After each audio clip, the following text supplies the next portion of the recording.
I've been thinking, okay, should I continue with this YouTube thing? Like, there's no plan A or B or C or something. This is my plan Z. One of the major drawback or the con of taking a 1-year course. Hello everyone, welcome to Mal's Vlogs, and today we are going to discuss about one of the most asked questions in my Instagram and YouTube, and mainly because I have come here on a study visa and I'm actually pursuing hard to get my PR. Many people ask me, is it better to take a 1-year course or take a 2-year course? And especially for a person who is 30 or 35 plus, which one will be better and what is the risk factor?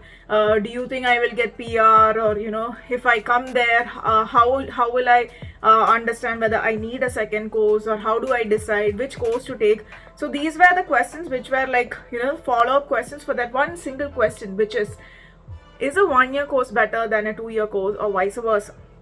So I'm going to talk about my experience. So when I decided to study in Canada, which was a major decision to make, first of all, I can talk about my own journey. I can tell you about what I went through and how I decided whether I should do a 1-year course or a 2-year course. And I also tell some of my subscribers that this might be the right path, but it also depends on your risk factor, right? So let me tell you how I decided. Okay, so when I decided to come to Canada, first I was trying for PR, then I opted for study visa, and then I was actually skeptical about which course to take. So finally I shortlisted that I'll either do marketing or I'll do supply chain management. And then the question was, will I do a 2-year course or 1-year course? So one thing actually which I thought was that I don't want to first of all take a 2-year course and come to Canada, because I've already done my masters, I've done my MBA, and why do I really want to come and do a 2-year course here, which is again considered as a master or postgraduate diploma certificate for 2 years, or however your college decides, right? So I thought, okay, let me go and check, and then I had actually selected a 2-year course and a 1-year course. So the final deciding factor for me was the money, because I got through University of Winnipeg for supply chain management, but then the fees, obviously because it's a 2-year course, is double. And when I tried Saskatchewan Polytechnic, it was half of whatever I had to pay for to University of Winnipeg. So my main intention was to come to Canada, not the studies, right? So I thought, okay, fine, let me take a 1-year course and come here. And frankly speaking, guys, when I came here, I had no idea we could take a bundle course, or we could actually come and take a course here after my first year, or I was actually clueless. Okay, I keep telling people that do your research and then come here, but whatever research I did was only for that 1 year. So finally decided to come here, and then took the course. So by the end of the course, right, almost around 3 to 4 months before the course, then all of my classmates started discussing, okay, should we take a 2-year course, should we take one more course, and how do we go about it, and all these kind of discussions. So for your information, I'm telling you, you can always opt to take 1-year course, come here, then talk to your college and take 1 more year course. Okay, that is 1 plus 1. If you take the 2-year course and come, the benefit is that you get a 3 years work permit, open work permit, and with a 1-year course, you only get 1 year work permit. But when you take a 1-year course and come to Canada and then do a 1 plus 1, okay, you again get a 3-year work permit, right? So the benefit of doing that is opting for a 1-year course from India, coming here and then taking a 1-year course. The benefit is that, first of all, you don't have to pay up the entire fees for both the years. Second thing is that once you come here and study in a college, like for me, what happened is, when I thought of taking a 2nd-year course, I was told that I'll also get some credit from the college. That is, if some of the subjects are overlapping with my 2nd-year course, I don't need to do those subjects, and here it's per module, right? So I can skip those subjects and I won't have to pay the entire amount of the fee. So that's one benefit.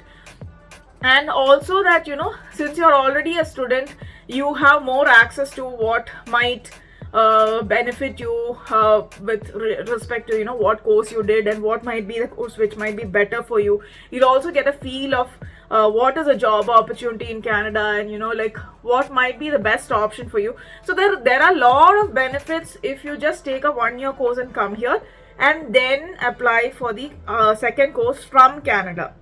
Okay, but never make the mistake of actually doing a 1-year course, then working for a year, then thinking that you can take a 1-year course and again get a 1 year. This postgraduate work permit is a once in a lifetime opportunity. That is, you can't actually take a 1 year, then work, again take 1 year and work. That doesn't work. Okay, what you need to do is do 1 + 1 together, and then you get a 3-year work permit. Okay, leave all that aside. So if you ask me, there are many criteria that you might need to consider when you are actually considering if you need to take a 1-year course or a 2-year course. Okay, I'm mainly going to talk about people who are in their mid-age or who have crossed their 30s, who've been trying really hard to come to Canada for a PR and then opted for a study permit as their only way to get to Canada. Okay, so for these people, if you are going to a bigger province like Ontario or Vancouver, obviously they have their PNP options. Okay, but do your research about all those things. Check how much CRS score you have, check how much PNP points you have, and based on that decide whether you need to do a 2-year course, okay, or the second year after coming here. But if you're in a province like Saskatchewan, where there are opportunities that you will get a SINP job, which will actually enable you to, you know, start working soon after your course, and then you can apply for your PR. Okay, it is a very long process, whether it be you know, your regular express entry or your PR. You need to have patience with the process. So what I did is, obviously even after coming here, there were so many opinions from different people in the college and different people, you know, who are back home, subscribers, family, you know, don't risk it, don't just do a 1-year course, do the 2nd-year course. But my main concern was I didn't have the money to do the 2nd-year course, right? Because I had sold off everything back in India, and, you know, this was my ultimate plan. There's no plan A or B or C or something. This is my plan Z. Okay, so this was the only option I had. So when I came here, basically we were like on a thin thread, you know, like literally trying to balance things out. Prashant was back home, I was here. So we had put in all our money into this one particular course, and I was actually risking it. Like, I can't tell you how the situation was. It was that bad. Okay, but then my main concern was, okay, how am I going to pay up for the 2-year course? I need to pay up in advance, then I need to pay the fees.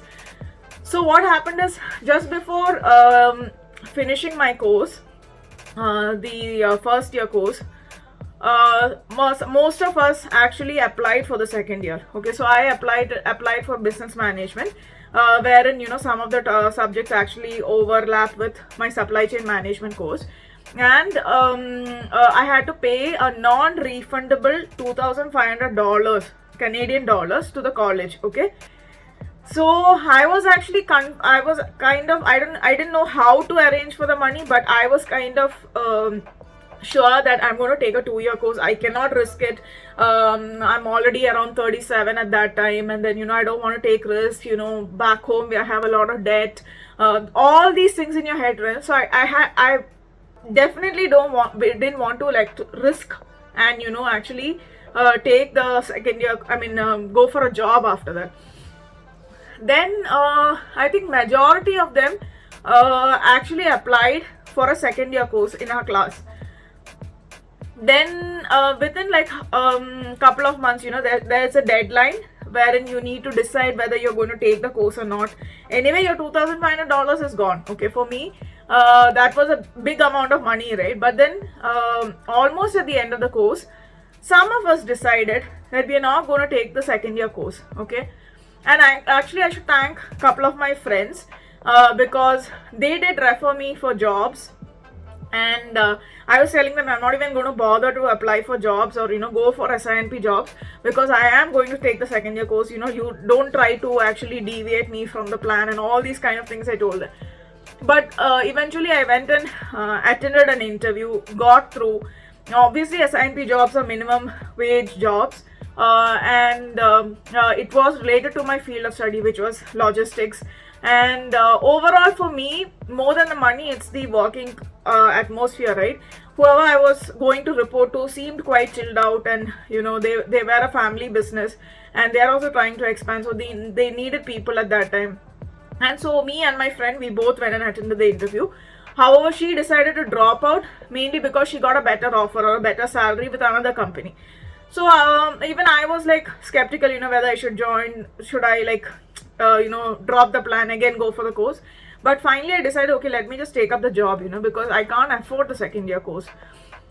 So what happens there is, the one of the major drawback or the con of taking a 1-year course is that your planning should be perfect. Okay, like you can't like afford to make mistakes, because you're like in between two walls. Okay, you are squeezed into between two walls wherein you have to pass through. Okay, or else you don't have any option, you will be squished for sure. So after like consulting with some of my friends and also with Prashant, I decided, okay, I'm going to take the job. I also talked to my employer. I did a background check of the employer. I came to know, okay, he's quite reliable, and at that time I didn't even know how he was, right? So whatever check I had done, I came to know he's reliable, and I just trusted my instincts and went for it. Okay, there are a lot of SINP employers who fool around and then create a lot of mess later on. I have seen that with my own friends.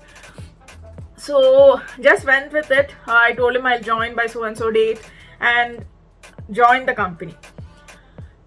I'm going to talk specifically about Saskatchewan at this point of time. This might apply to other provinces also, but for me, I personally feel that a 1-year course is more than sufficient for people in Saskatchewan, and for those people who are willing to take risk. If you are a person who does not want to take any risk and who does not want to really get tensed about all these situations, go for a 2-year course, or do a 1+1, take a 1-year course back in India, then take a 1-year course after coming here, and you get a 3-year work permit. So started working, and then after talking to my employer, he was also explaining, in case that even my work permit expires, I will be able to go on a closed work permit with him, and I can continue working with him till the time I get my PR. So my employer is actually the one who's supporting me for my SINP. So this is what he told me. Again, I'm clueless. Even now I'm clueless about the procedures. I have a slight idea of how it works, but again, until I get my papers or until I get my PR, I cannot comment much on it. So I will only do that video once something happens with my file. Okay, so until then, I'm going to give a very brief idea about this. So I'm almost with them. I have been with them since like last May or June, and so far it's good. Obviously you need to give your 200% into SINP jobs, mainly because they are doing something for you, right? They are actually doing a PR process for you. So obviously they also expect you to give your 200% for whatever minimum wages they are going to pay you. Okay, thankfully things are going well. No complaints as such. Like everything is I keep telling my friends, whoever thinks that I was lucky enough to get an employer, yes, maybe, but then there's a lot of adjustments I have done. Okay, for me, this is my need. It is my need to actually stick on to the job and get my PR. There were a few people who joined with me who has left and gone. Okay, mainly because they couldn't adjust to the work culture, or they couldn't adjust to the work pressure or the duration, all these kind of things, because you are not going to be in a lap of luxury, especially for these kind of jobs. Obviously it's a sitting job. It's much more better than working in maybe Tim Hortons or any restaurants or something to get SINP, because that's more of physical labor, which I cannot do. So my current plan is that I'm going to stick with the employer. He's going to work on my PR paper, and obviously at the end of it, it might turn out to PR. I'll do a separate video on it whenever that happens. So answering the question whether 1-year course or a 2-year course is good or not, I would personally say take a 1-year course, come here, then figure out, because you always have an option to take the 2nd year course from Canada, and it's much easier. The process is a little more faster. You don't need to get, break your head and get tense back in India thinking whether your visa will get approved, because once you come here and if you have been doing everything right in Canada, your second year course visa, the extension will get approved. And obviously your postgraduate work permit after your 2-year course will get approved for 3 years. Okay, then why do you want to actually take a 2-year course and pay up all the fees and all those things and then come here, right? Unless and until you are doing a specific course which is only available for 2 years, I would say just come here for a year, figure out things, figure out, like I have seen a lot of people from Ontario, Montreal and all these places coming to Saskatchewan after their 1-year course or after staying there for a couple of years because they are not able to get their PR, right? So I would always encourage you to actually do a background check of your province, the province that you are going to, how is the PNP option, how is the college, or about everything. Like, do a research about everything. It's when you're actually coming to Canada for as a student and eventually planning to get for PR, you need to start from you need to research from A to Z. Like, you can't stop at ABC and think, okay, let me think about the rest later. That doesn't work. So so that's the answer, guys. It actually depends on a lot of things, mainly your age. If it's youngsters, I will obviously tell them, okay, if you've not only done your degree, come and do your masters here, and you have time in hand. But if it's a person who is plus 30 or plus 35, I would suggest come here, figure out things, do a 1-year course. If you think if you think you can't risk it and you have to make sure everything happens in line, then take a 2-year course. So my advice would be, guys, just come for a 1-year course. But ultimately it depends on you. If you have the money, you can actually take a 2-year course, not risk it at all. All that is up to you. And see, the Canadian government also comes with surprises. Now 2 days back they came with an announcement that whoever has their work permit expiring this year, 2023, and some of them who had their work permit expiring 2022 and is waiting a response, will get an 18-month extension to their work permit. That is, I get this 1-year work permit, which I already got, plus 18 months I'm getting. So basically it's like 2.5 years. So whoever opted for I'm really sorry for those people, but whoever opted for the 2nd-year course and wasted $18,000 to $20,000, we are literally getting 2.5 years of work permit. I don't know why. Like, I don't know, sometimes I feel that some things are done for an outcome which is already planned, right? So maybe it's that. I don't know what is in future for me. I have absolutely no clue what will happen to my application tomorrow. But then there's some kind of calculations you need to do in your mind, and play well according to that. And also I would say that please don't expect your employer or your job to be really comfortable, or you might not even find a job initially, especially SINP jobs or any jobs that support PR.